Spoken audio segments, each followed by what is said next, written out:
Canada sweaters are a long-standing uniform of the West Coast, and more recently an icon of Canadian history. But did you know that this cozy sweater has a Campbell River connection? Okay, my name is Diana Kretz. I was Diana Hudson as a child, adult, semi-adult. My dad came here 96 years ago, and the farm's birthday is on August the 1st. And he was a young English immigrant, and he came across Canada on the train, and he got as far as Nelson, I think it was, and he picked apples, and he made enough money, and he bought a horse, and he rode all the way down the Fraser Canyon Trail, and he ended up near Gastown, in Gastown in Vancouver, and then he got on a boat and went out to Seychelles. He was looking for land because he'd taken an agricultural course in Canton, England, and he leased land for a year there, and then ended up looking for land there weren't markets way out in Seychelles. So somehow he ended up being with some people with a boat, and they found this land on a map, and he inquired about it, and he ended up getting it. It was semi-logged, and that's why the big trees are still there, because those trees are apparently too big to move, and they're huge. They're 400 years old. And he started building from scratch, literally.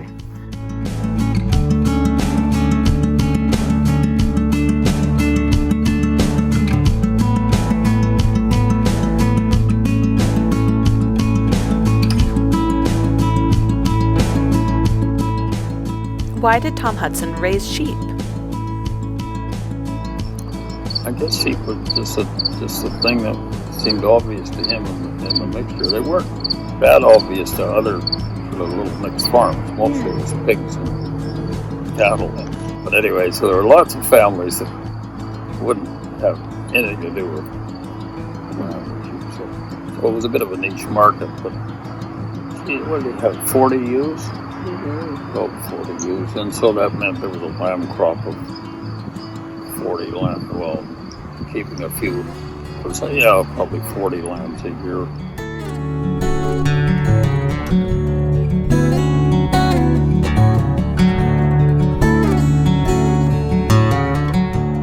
When we were children, we had no electricity in the house, so I was grade 9, so the machines weren't like they are today with, electric clippers.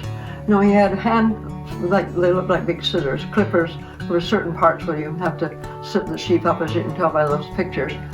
And then he had a clipper thing it was a geared thing. You could turn the handle. I can remember turning the handle. It was geared down, so the clippers worked. It was the mechanics of, it was a purchased, proper thing like people used in those days.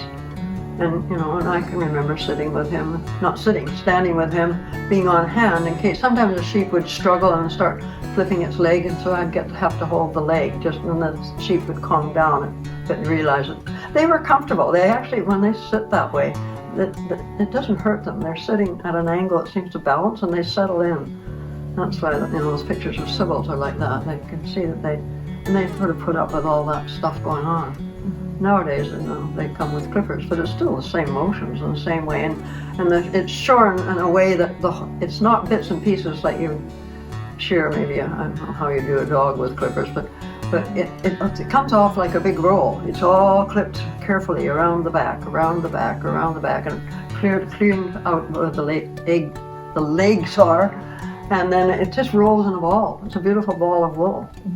It's all intact. And so when people come to check the wool, they can pull the strand, and different sheep and different breeds have different lengths of wool, and that's part of what the spinning's all about.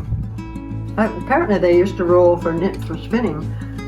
The native people would roll it, and like they could take it and then just roll it. And you can do that with a piece of wool. Just roll it, and then you can, and keep it continuous, and then roll it instead of using that. And it's partly why some of the natural, the widths and things on the original sweaters are a little bit lumpy.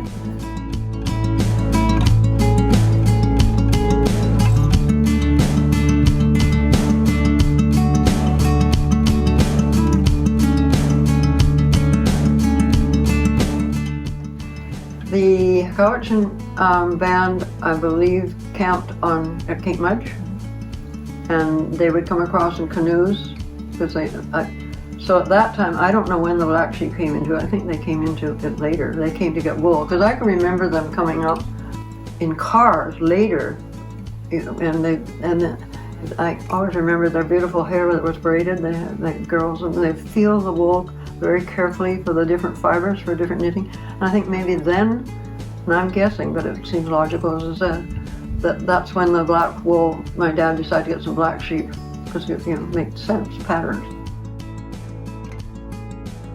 But originally they came when they were camping, as far as I know, at Cape Much, and they'd come over, and they were a bit nervous of the dog, so they used to call when they got to the beach.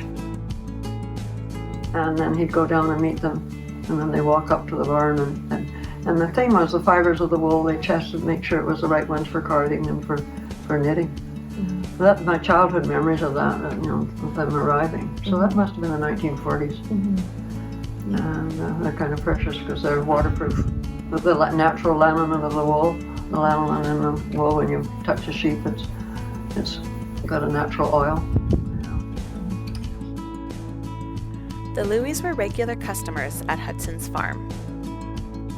They even knit several of the sweaters the Hudsons have in their own collection.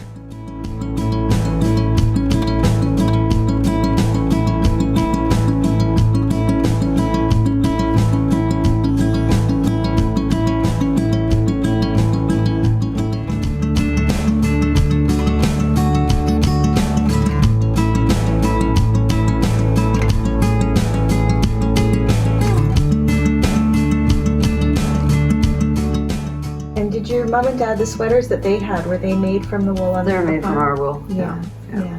And then, that one, definitely.